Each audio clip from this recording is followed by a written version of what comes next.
Tai sveiki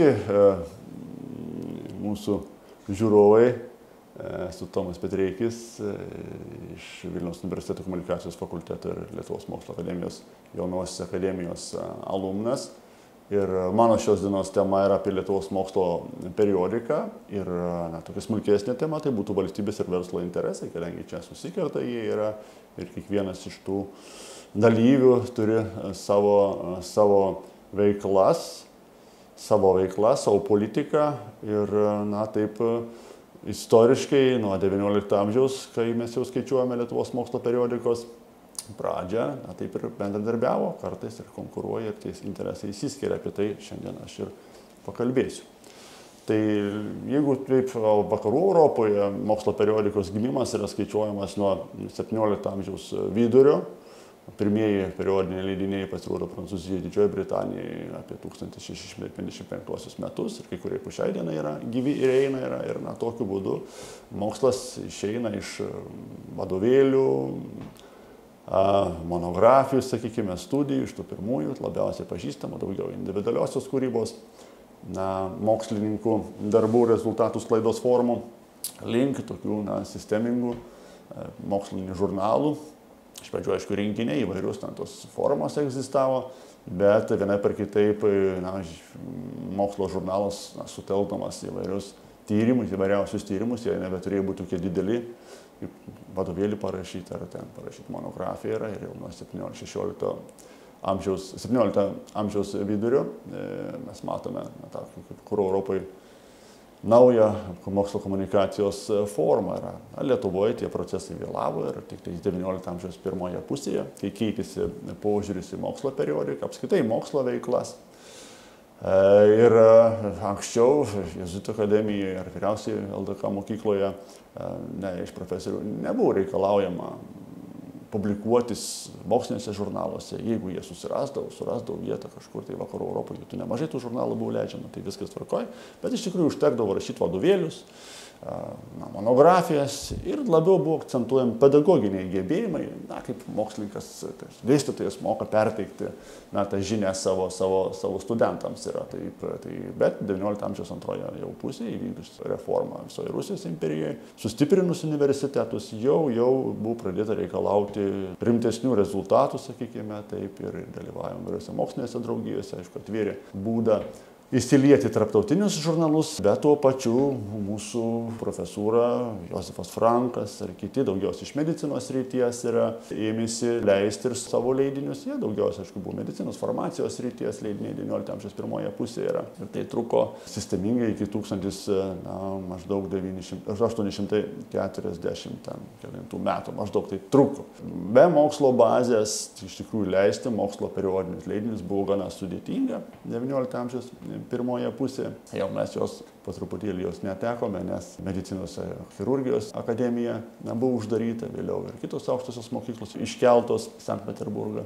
Tai realiai Lietuvoje paskutinė tokia tikroji mokslo įstaiga buvo Vilniaus observatorija, kuri priklausė Rusijos mokslo akademijai ir kuri po 1882 metų gaisro nebeteko, mes jos tiesiog nebeturėjom. Tai Lietuvoje dėl tos carizmo politikos aukštasis mokslas, apskritai mokslas patyrė tikrai didelių suvaržymų ir mes daug kur vėlavome ir net ir tos privačios iniciatyvos, kaip archeologijos komisijos laikinosios, tam tikri darbai ir visa kita, jie buvo siejami su politinė veikla, ypač su bijota sukilimų, kurie įvyko pas mus tikrai.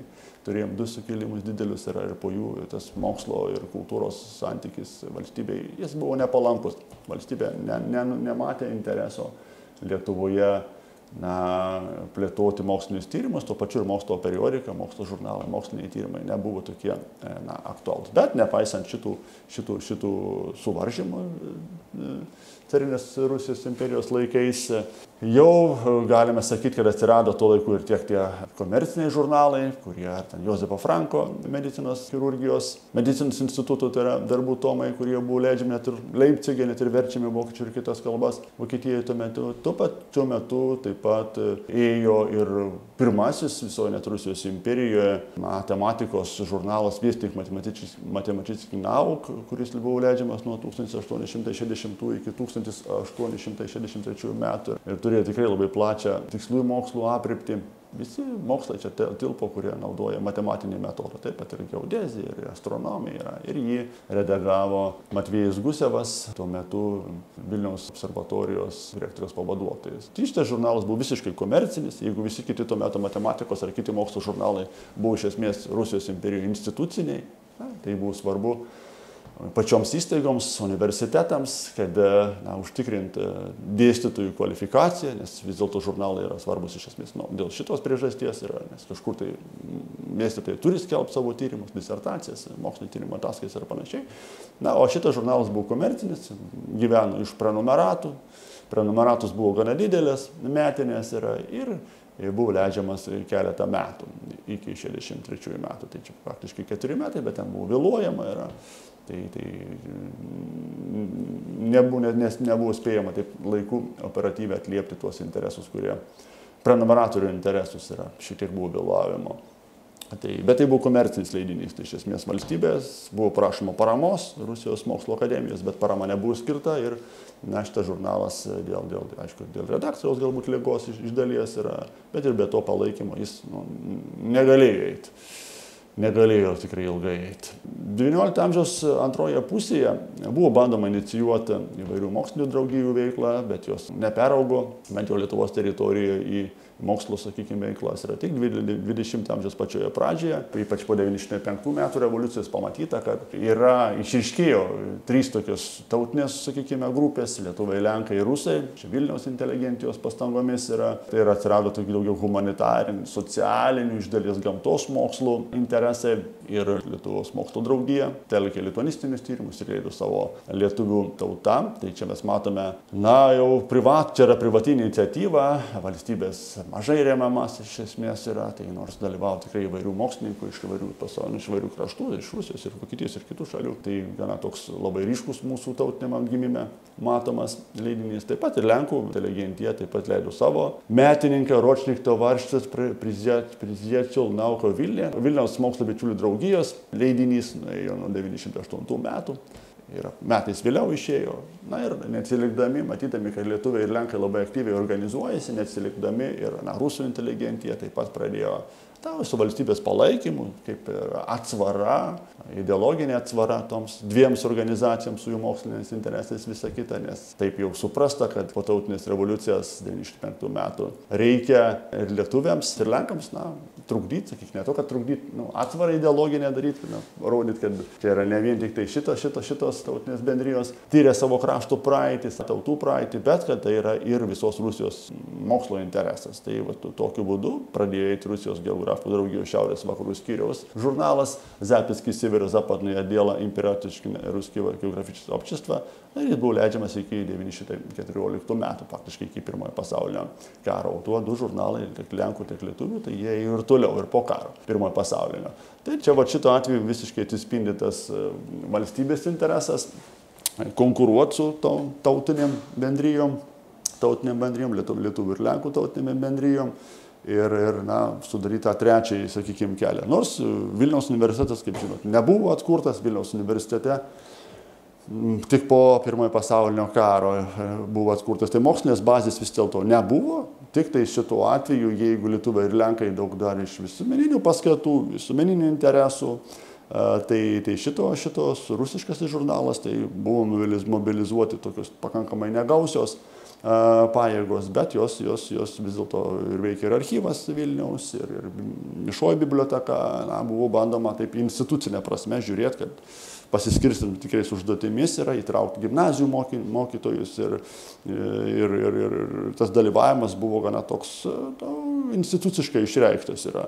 Sakant, tai jau visi buvo suprasta, kad tas žurnalas yra reikalingas kaip to rusiškojo pasaulio vienas iš tokių instrumentų. Bet tai viskas tęsis iki Pirmojo pasaulinio karo, ir tai gana toks trumpas laikotarpis yra. Čia mes matom tos 3 žurnalus, yra tai Lietuvių tauta ir Rusijos geografų draugijos skyriaus leidinys. Šiaip skyrius jis buvo kaip ir visoje Rusijos imperijoje, jų buvo pristeigta daug tų skyrių, tik tais Lietuvių, tai Vilniaus skyrius, XIX amžiaus pabaigoje jis neveikė, dėl to, kad buvo suprasta, kad rusų inteligentijos yra labai nedaug, jis skverbėsi į Lenkų inteligentiją ir tokiu būdu tas skyrius faktiškai buvo neveiksnus, jis buvo uždarytas, jis buvo atkurtas tik po 5 metų revoliucijos, kai prireikė instrumento, kuris mobilizuotų tas valstybės pastangas nagrinėti šitą teritoriją ir Baltarusijos teritoriją ir atspindėti valstybės interesą. Tai čia kaip rusifikavimo toks vienas toks instrumento buvo, bet jis buvo atgaivintas tik po lietuvių ir lenkų parodytų iniciatyvų. Nes šitose leidiniuose labai buvo tautinė susiskaidimo, nei lietuviai lenkiškam žurnalui nerašė, taip pat lenkai nerašė lietuviškam žurnalui, nors abu, vienas ir kitas tyrė tos teritorijos praeitį. Lietuvai atkūrus nepriklausomybę 1918 metais buvo bandoma ir toliau leisti lietuvių tautą, bet čia viskas susijęs su Vilniaus tokiu permainingų istorijos etapais, kai mes Vilniaus netekome, tai visas mokslo pasaulis persikėlė į Kauną. Dar buvo bandoma per Lietuvių mokslo draugiją kai ką daryti, bet tai nelabai sekėsi, nes tai ryšiai buvo tokie trukinėjantis yra. Tai tuo laikotarpiu mes jau labai ryškiai matome keletą tokių krypčių, kurių mes išryškėja labai aiškiai tie verslo, sakykime, interesai, išryškėja visų profesinių organizacijų interesai ir valstybės interesai. Valstybė savo interesus tenkino per Lietuvos universitetą, per akademijas, per ministerijas, per departamentus įvairius, per valstybės saugumo departamentas, ar kariuomenė, ar žemės ūkio ministerija, per aukštąsias mokyklas, jų buvo ne viena aukštoji mokykla yra, tenkino per šitas instrumentus, taip pat per paramą. Buvo galima gauti paramą, tuo metu, kai dar neturėjom Lietuvos universiteto, jis buvo įsteigtas tik 1922 metais buvo įsteigtas, buvo galima gauti subsidiją. Subsidiją buvo galima gauti ir kitiems leidiniams, bet taip pat ir mokslo leidiniams yra. Tai medicinos žurnalai, tai mūsų senovė, jie buvo subsidijuojami taip pat ir valstybės lėšomis. Tai panašiai kaip dabar, kai gaunama parama, tam tikrų konkursinio būdų yra. Universitetai turėjo gauti lėšų ir savo leidybiniai veiklai, kadangi reikėjo užtikrinti profesūros atsiradimą, augimą. Disertacijos turėjo būti publikuojamos, jos kažkur turėjo būti publikuojamos. Tai dažniausiai mokslo žurnalai buvo ta vieta, kuriuose disertacijos pasirodydavo, jeigu buvo Lietuvoje ginamos. Taip pat profesūra turėjo užtikrinti savo kvalifikacijos augimą. Tai žurnalas buvo toks labai suprantamas instrumentas, užtikrinti aukštųjų mokyklų dėstytojų kvalifikaciją. Ir toms kvalifikacijoms užtikrinti valstybė skirdavo atskiram eilutėm, fakultetams skirdavo atskirus lėšas. Fakultetai dvejopai elgėsi su tomis gautomis lėšomis. Kai kurie inicijavo ir leido Lietuvos universiteto, vėliau Vytauto Didžiojo universitetas, pavadinimas buvo pasikeitęs po 1930 metų. Tai fakultetai arba patys inicijavo žurnalus ir juos leido. Jų gana buvo daug. Tai skiriasi ir leidybos tradicijos tarp skirtingų mokslo sričių. Jeigu humanitarinių, socialinių mokslo fakultetuose, tai labai svarbus yra dėstytojo, profesoriaus, sakykime taip, vizija. Ir besikeičiant profesoriams keisdavosi žurnalai, atsirasdavo nauji, nes iš esmės buvo siejami su tam tikro vieno arba kito profesoriaus atsiradimu. Ar tai būtų Levas Karsavinas ar kiti profesoriai, jie tiesiog steigdavo žurnalus ir jų pakankamai buvo daug, ypač humanitarinio, socialinio mokslo. Jeigu tai yra daugiau technologijos, gamtos mokslo tyrimo, tai žurnalai atstovavo dažniausiai viso fakulteto interesus ir nebūdavo skaidomi. Eidavo nebent tik serijomis ir pavadinimas dažniausiai būdavo tas pats, tik atskiri skyriai, atskiros katedros rengdavo savo tam tikrą vieną kitą teminį tomą. Tai čia tos individualumo buvo galbūt mažiau iš vadybos prasmės. Ir kitas dalykas buvo, tas lėšas buvo galima kaip subsidiją paskirti jau einantiems leidiniams,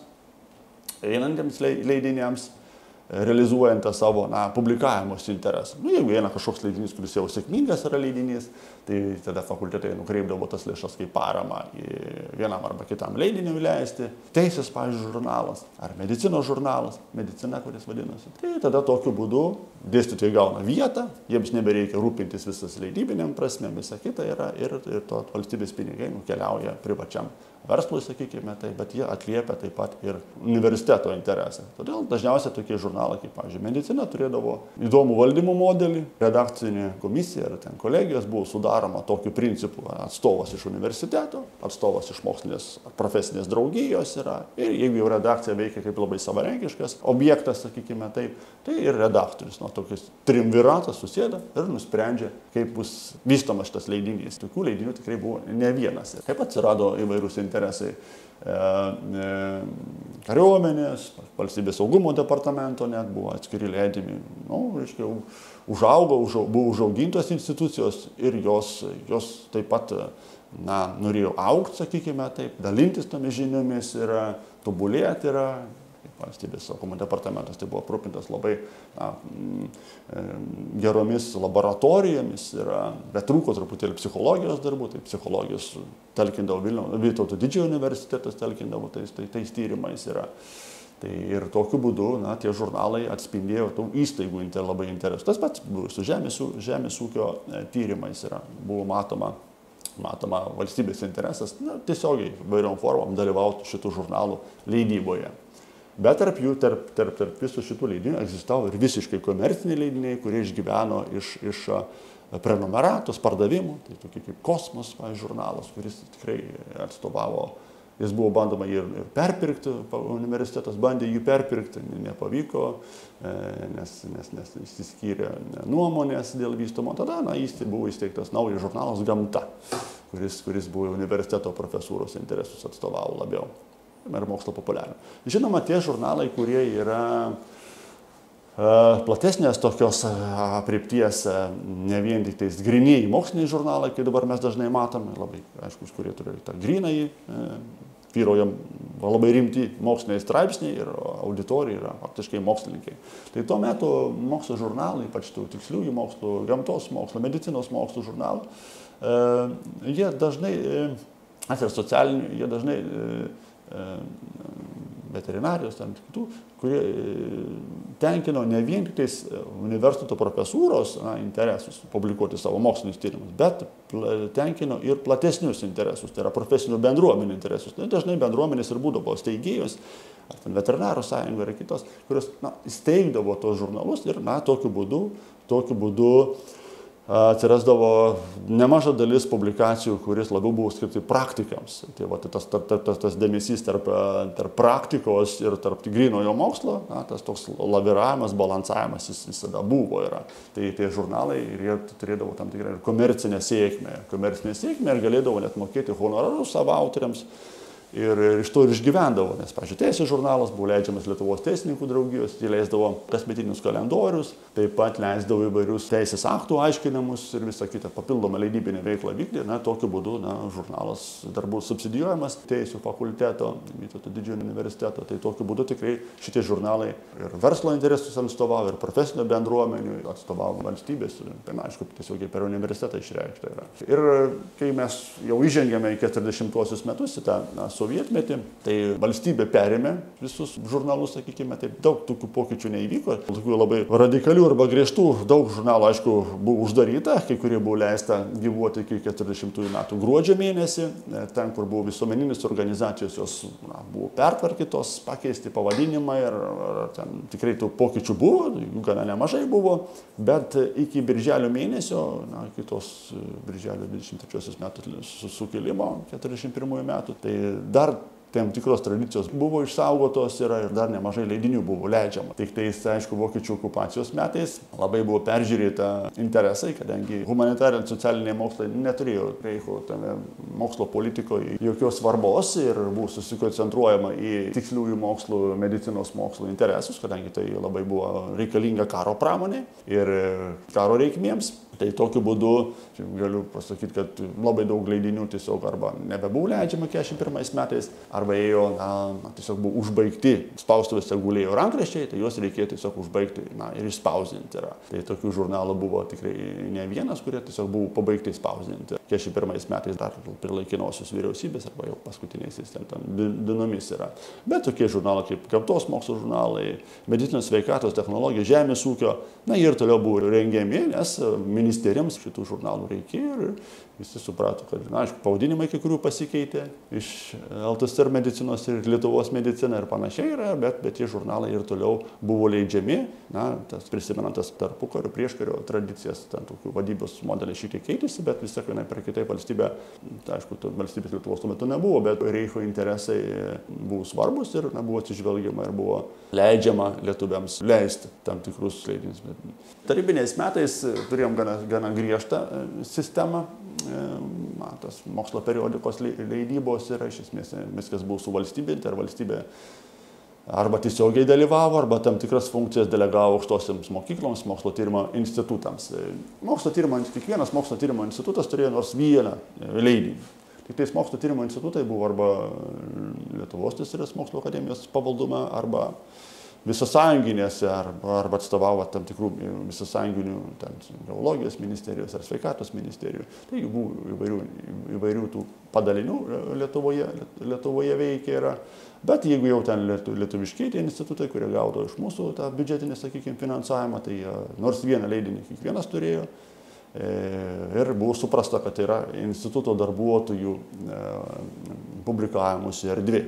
Kad iš kažkur kažkas ateis, ten publikuosis, tai buvo labai reti atvejai, nebent tai vyktų kažkokios konferencijos, tarptautinės konferencijos, dar kažkas tai tokio yra. Iki 61 maždaug metų ir universitetai turėjo gana savarankiškai, leido savo žurnalus, aukštosios mokyklos, tai turim tik vieną universitetą tuo metu, aukštosios mokyklos, akademijos, institutai, bet buvo pamatyta, kad skaidosi tam tikros jėgos, sakykime taip, kad yra tos mokslo potencialas pakankamai nedidelis yra, todėl leisti ten 3 pedagoginius žurnalus, tarp 3 Šiaulių pedagoginio instituto, Vilniaus pedagoginio instituto ir Vilniaus universiteto neišeina. Todėl buvo sugalvota sistema pertvarkyti, gana aktyviai buvo pertvarkoma maždaug po 61 metų ir sugalvotas toks modelis kaip Lietuvos TSRS aukštųjų mokyklų darbai. Tokiu būdu valstybė perėmė ir tai buvo švietimo ministerijos prižiūrimas, universitetai palikti kaip rengėjai, kadangi jų teisės buvo pribotos, kiekviena įstaiga sovietmečiu turėjo leidybos teisę ir leidybos teisę apibrėžia, ką tu gali leisti. Jeigu ten koks muziejus, tai dažniausiai katalogus tai galėdavo leisti. Jeigu universitetai, tai dažniausiai mokomo literatūra, todėl nemažai tarybiniais metais išėjo puikių knygų, kurios buvo prisidengiama mokomos literatūros metodinės medžiagos ar panašiai tokiamis paantraštėmis buvo prisidengiama ir išleidžiama, kurie iš tikrųjų jau galime jas vadinti kai kada ir mokslo studijomis. Ne visai tai būdavo ir tikrai jautė tos mokomo literatūrą. Tai universitetai negalėjo šito daryti, buvo bandymų per Vilniaus universitetą, pavyzdžiui, biblioteką leisti tam tikrus metraščius, buvo sustabdyta gana griežtai, spaustuvėje sulaikyti dalykai, kurie sustabdyta, sakykime, taip, bibliotekos, Lietuvos mokslo akademijos, pavyzdžiui, biblioteka, taip pat turėjo leidybinę veiklą, leido vieną mokslo žurnalą. Vėliau jie buvo visi apjungti ir po tokio modelį sudėta. Tai tokiu būdu kiekvienas aukštosios mokyklos dėstytojas galėjo rašyti tą bendrą universitetinį žurnalą ir jau bet ten publikuotis. Redaktorių kolegijos būdavo dažniausiai tokios kaip ir mišrios, iš įvairių aukštųjų mokyklų, priklausom, aišku, nuo mokslo srities. Kartais ten tik tais labai formaliai atstovavo visą tą mokslo sritį visos šalies, bet kitose aukštose mokyklose, pavyzdžiui, nesant bibliotekininkystės studijų, tai nors ir atrodo, kad visi gali rašyti, bet rašydavo dažniausiai kaip ir vieno universiteto mokslininkai.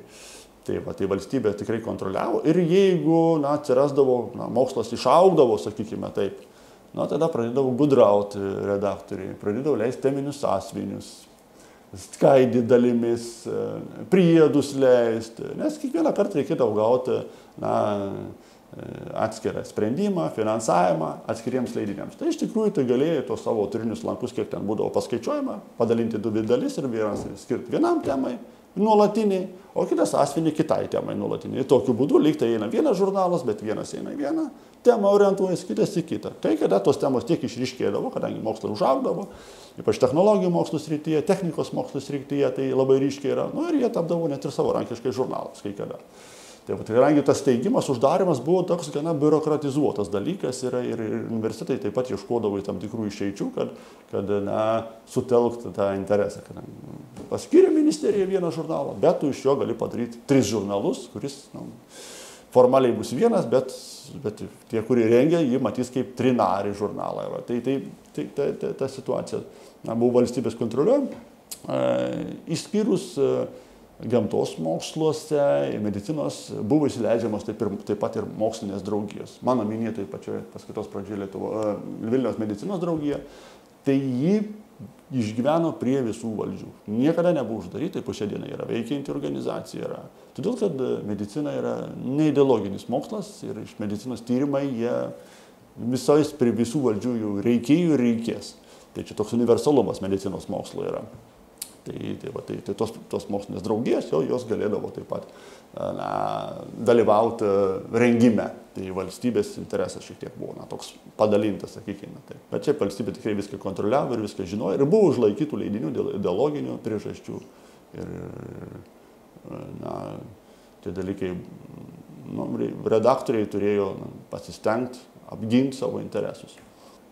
Po 90-ųjų metų, Lietuvos mokslo periodikos pokyčiai po 90-ųjų metų, valstybė panaikino, šitą ministeriją panaikino Lietuvos TSRS aukštųjų mokyklų darbų tą visą modelį. Tai buvo trumpai net ir pervadinta Lietuvos aukštųjų mokyklų darbai, nuėmė tą TSRS. Bet jis nepasitvirtino, kadangi vykdant švietimo reformą, žurnalai buvo išdalinti. Kas kurį žurnalą paėmė, tas ir po šiai dienai leidžia. Kai kurie žurnalai visiškai buvo uždaryti, nes prarado prasmę, kai kurie buvo atkurti, kurie tarpukariu buvo leidžiami. Pavyzdžiui, Darbai ir Dienos ar kiti žurnalai buvo atkurti.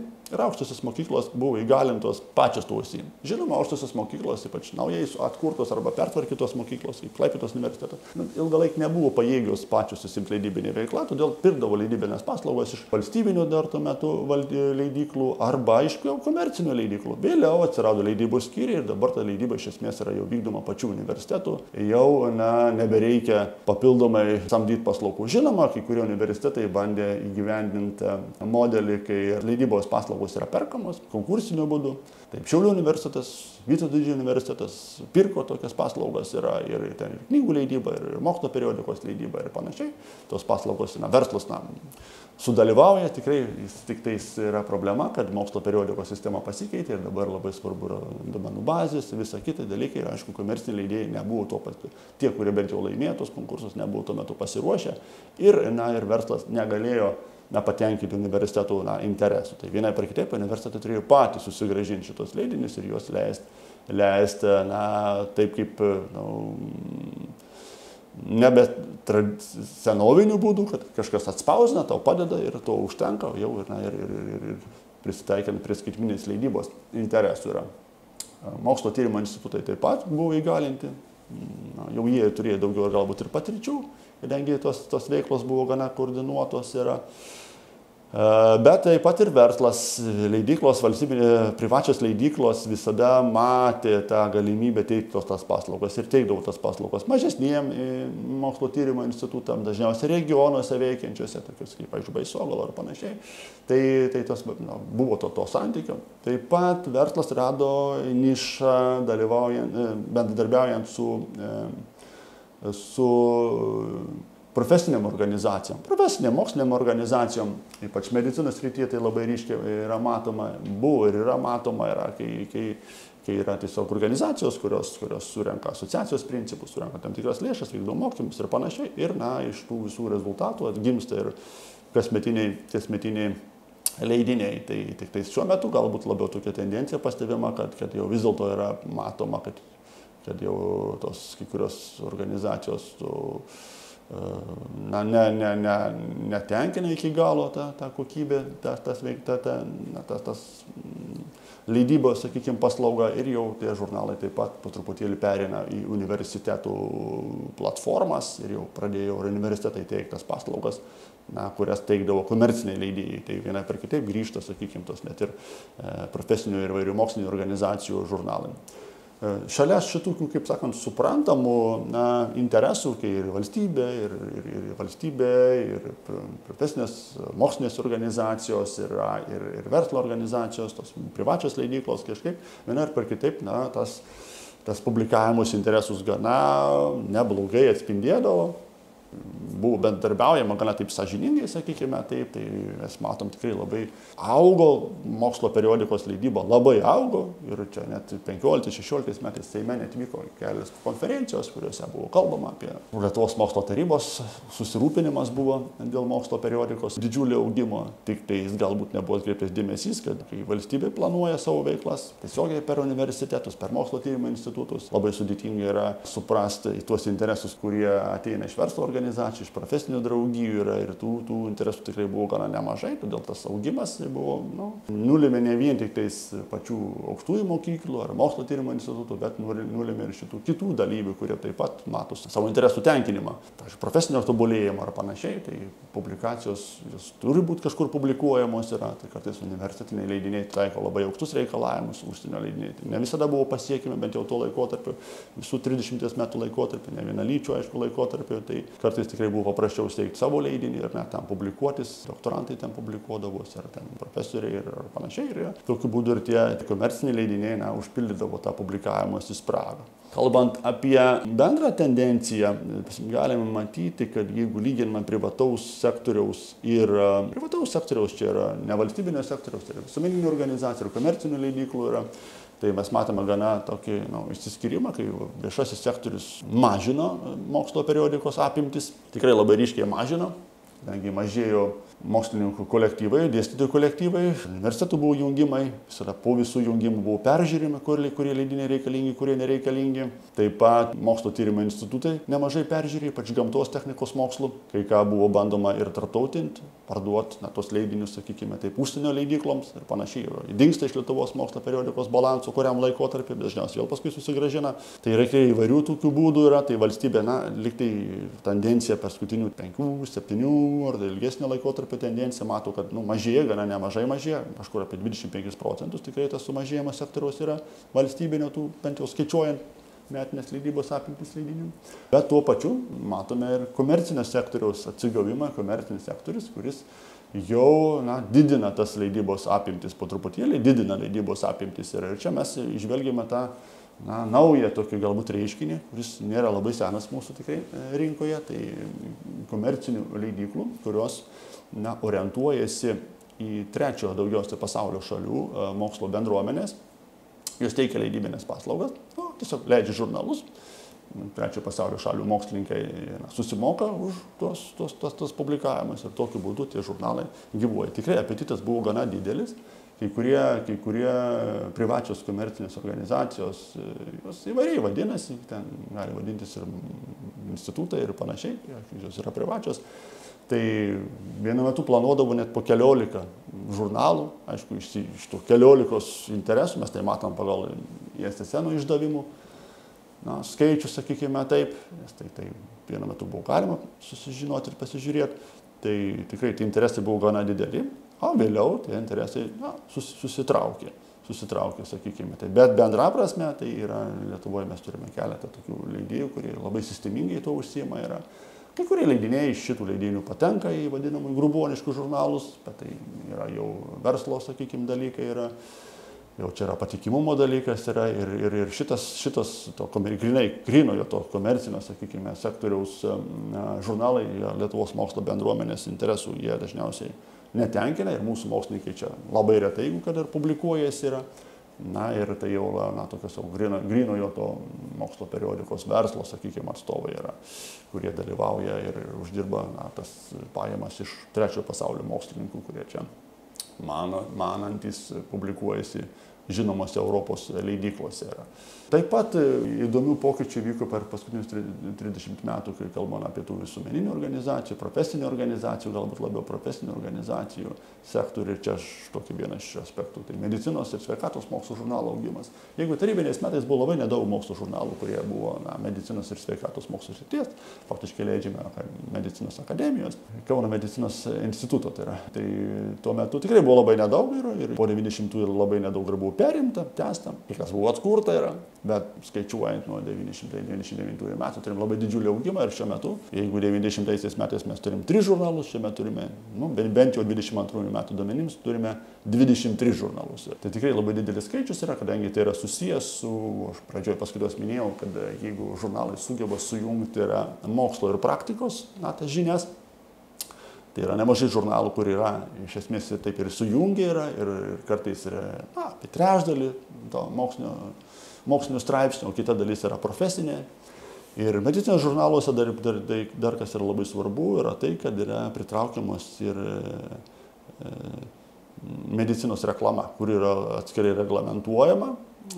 Sveikatos ministro ten įsakymuose yra to reglamentavimo pakankamai daug, bet kadangi tai yra profesiniai žurnalai, kurie skirti yra profesionalams, tai jiems galima pateikti jau tą pačią sudėtingiausią, sakykime, reklamą apie receptinius vaistus ir naujus technologijas, mokymo metodus ir gydymo metodus ir panašiai.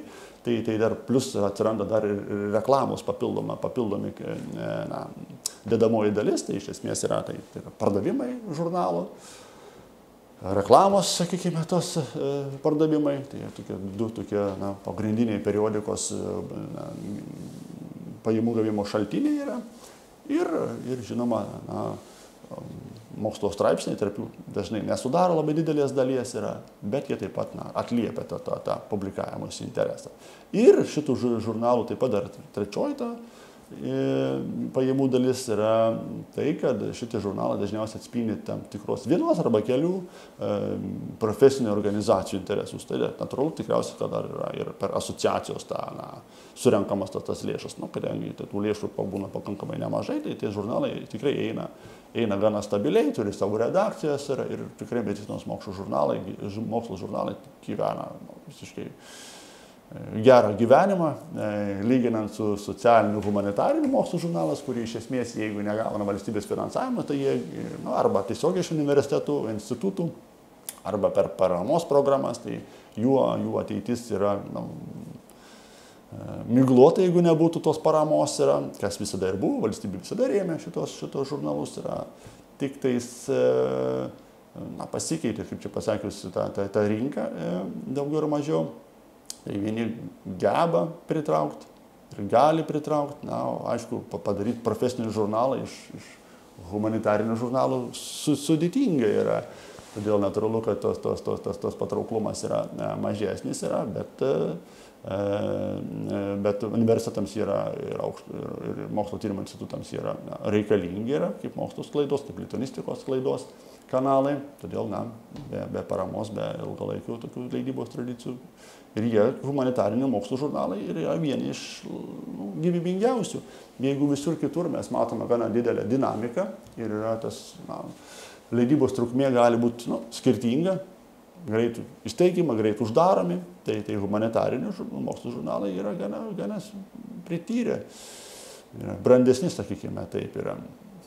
Tai valstybė šiuo metu dalyvauja mokslo žurnalo leidyboje tiesiogiai ir netiesiogiai. Tai tiesiogiai yra per įvairias paramos programas, kurios yra laikas nuo laiko. Tai daugiausia dalyvauja lituanistikos, aišku, ten tos tikslinės paramos programos, nes minėjau, humanitarinių socialinių mokslo žurnalai be tikslinės paramos labai sudėtingai gali būti leidžiami. Taip pat universitetams, aukštosiams kitoms mokykloms, kolegijoms yra nustatomi tam tikri palyginamojo arba kasmetinio vertinimo kriterijai. Aišku, kolegijams dabar buvo sugriežtinta tas ir pareikalauta mokslinio tyrimų. Tai nuo 18 metų mes regime, kad atsiranda ir naujų mokslo žurnalų, koleginių mokslo žurnalų. Tai dažniausiai jie būna tokie universalūs, tarpdisciplininiai.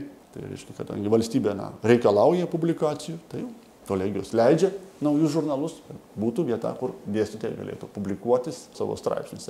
Taip pat atestaciniai reikalavimai dėstytojams ir mokslo darbuotojams irgi čia yra svarbus dalykas. Iš tikrųjų, tie reikalavimai kai kur yra labai aukšti, kai kurias mokslo srityse yra. Ir tas reikalavimas, aišku, tarptautinių publikacijų ir visa kita, tai labai ryškiai atsiliepia per tiksliųjų gamtos mokslo žurnalų nykimą. Jeigu mokslininkų neužskaito tų publikacijų nacionaliniuose mokslo žurnaluose, kurie nėra dar referuojami tarptautinės duomenų bazės, arba turi tas mažos labai citavimo indeksus, tada klausimas, kiek yra, tai yra aktualu, kad jis būtų ir toliau leidžiamas. Tai tie atestaciniai reikalavimai, nors jie yra, nėra, kaip čia pasakius, tiesiogiai susijęs su žurnalų leidyba, bet visos mokslo organizacijos jos sprendžia, ar tai yra būtina daryti, ar vis dėlto tas publikavimas interesą tu gali kažkur tai užsienyje patenkinti. Žinom, kai kalbama apie tiksliuosius sveikatos, galbūt gamtos mokslus, tai tas interesas vis labiau galbūt yra patenkinamas per projektinio finansavimo. Dažniausiai projektinio finansavimo dalyje būna numatyta publikavimuose tos išlaidos lėšos. Per valstybė kaip ir paremia tą interesą tarptautiškumo yra. O kai kalbam apie humanitarinius socialinius mokslus, tai mūsų mūsų tyrimai dažnai yra lituanistiniai ir jie atspindi Lietuvos tą situaciją. Ir tie žurnalai iš esmės tarnauja tokiam platesniam dažnai interesam. Ir reikia pažymėti, kad ne visigi mokslo žurnalai, kurie Lietuvoje leidžiami ir valstybės institucijų yra tiesioginėme švietimo ministerijos, sakykime, netiesioginėm čia perkeltinė prasme pavaldume, yra ir tokių, kurie leidžia yra kultūros įstaigos, kaip ir bibliotekos leidžia, ar nacionalinė biblioteka, ar Lietuvos mokslo akademijos biblioteka leidžia, ar sveikatos saugos ministerija, pavaldžios įstaigos yra. Tai yra tikrai tokių, yra muziejai, yra įvairių tokių interesų, kurie praplečia tą matymą ir valstybė realizuoja savo gebėjimus per kitus interesus, per kitus įstaigas. Tai Lietuvos mokslo periodika, nuo 19 amžiaus išgyvenus tikrai labai daug valstybinių tokių pokyčių yra prisitaikė ir kiek reikalinga atliepti tos kintančius mokslo politikos pokyčius, visada yra atliepiama ir viskas yra prisitaikoma. Jeigu vienu metu buvo pareikalauta periodiškumo, gana aktyvaus periodiškumo, kad išeitų žurnalai bent jau 2 kartus per metus, kitaip paramos klausimas buvo sprendžiamas. Negalėjo dalyvauti paramos programuose, tai nemažai dabar metraščių, kurie yra leidžiami tradiciškai 1 kartą per metus, jau išeina 2 kartus per metus. Todėl, kad reikia 2 kartus išeiti per metus. Metraštis visada vėluoja 1 metus, yra leidžiamas už praėjusius metus. Mokslininkai parašė per 24 metus, yra išleidžiama 25 metų pabaigoje, nes jis žymi arba vidury gali būti. Dabar metraščiai išeina tais pačiais metais 2 kartus per metus. Tai jis jau nebėra metraštis, bet tai yra valstybės interesas remti tik tuos leidinius, kurie yra periodiniai. O periodinis yra tas, kuris jau bent jau 2 kartus per metus, tai buvo nustatyta paramos programose. Tai iš tikrųjų mokslo periodika prisitaiko tiek prie nacionalinės mokslo politikos, tiek prie tarptautinės. Jeigu užsienio šalyse reikalaujama, kaip ir Lietuvoje, tų tarptautinių publikacijų, atsiranda komerciniai leidėjai, kurie ir siūlo tas tarptautinės publikacijas. Tik kartais jau tie pasiūlymai gali būti geresni, gali būti blogesni, bet kiekviena šalis jau ten sprendžia, kaip tos publikacijas vertinti. Tai mes dabar turim tokį gana aktyvų, gana dinamišką mokslo periodikos leidybos sektorių, kuris daugumą atveju atliepia tuos valstybės interesus, bet kai kada mes matome tik tą tokį jau grynai komercinį interesą, kuris yra jau susijęs su pelno, rentabilumo ir panašiais tokiais kriterijais. Tiek būtų.